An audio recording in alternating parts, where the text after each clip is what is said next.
Hey, salut tout le monde, c'est Alex qui est avec vous pour une nouvelle vidéo. Aujourd'hui, je voulais vous parler de quelque chose que nous ne contrôlons pas, mais que c'est bel et bien l'ordinateur qui contrôle.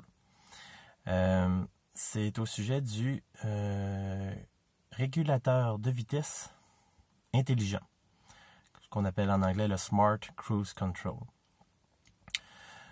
Donc, je voulais vous expliquer qu'on ne contrôle rien dans le sens où, lorsqu'on utilise le Cruise Control, là je viens de l'engager, on ne choisit pas le niveau de régénération, ni la puissance d'accélération du véhicule lors des ajustements de vitesse. Donc, parlons de l'accélération pour l'instant. Alors, lorsque le Cruise Control est engagé, que vous soyez en mode sport, en mode éco ou en mode normal, ça ne va rien changer. Le Cruise Control, l'ordinateur, va décider lui-même des accélérations à faire et des décélérations à faire. Donc, même si vous vous mettez en éco, vous n'aurez pas une meilleure consommation que si vous étiez en sport. Retenez que lorsque le Cruise Control est engagé, c'est l'ordinateur qui décide de tout. Au niveau de la régénération, là présentement, vous voyez mon logo de régénération qui est là, parce que je n'ai pas, je suis pas en train de rouler puis je suis pas sur le cruise. Fait que quand je veux dire, j'ai engagé la fonction cruise comme vous voyez, mais je suis pas engagé à une certaine vitesse sur le cruise. Fait que quand on engage une certaine vitesse, ici, le niveau de régénération disparaît. Que vous soyez en mode automatique ou en mode 1, 2 ou 3, peu importe. Alors, ce petit logo-là disparaît lorsque vous engagez le Cruise Control, le régulateur de vitesse intelligent. Pourquoi? Parce qu'encore là, c'est l'ordinateur qui va décider du niveau de régénération à appliquer lorsqu'il en a besoin, lorsqu'il a besoin de décélérer. Si vous allez descendre une côte, mettons, mais là, le niveau de régénération va augmenter.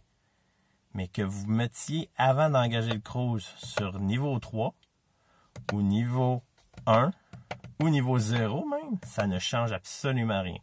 C'est l'ordinateur qui va décider du niveau de régénération à appliquer afin d'obtenir la meilleure consommation possible du véhicule.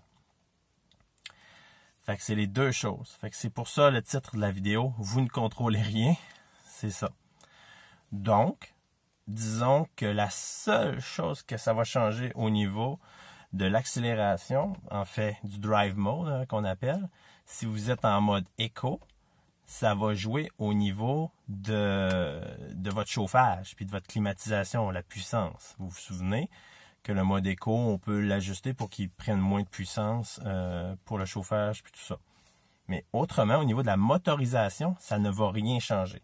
L'ordinateur va toujours procéder à ce qui est important, à ce qui est plus efficace pour vous donner la meilleure consommation possible. Ici, il va vouloir vous donner le meilleur score.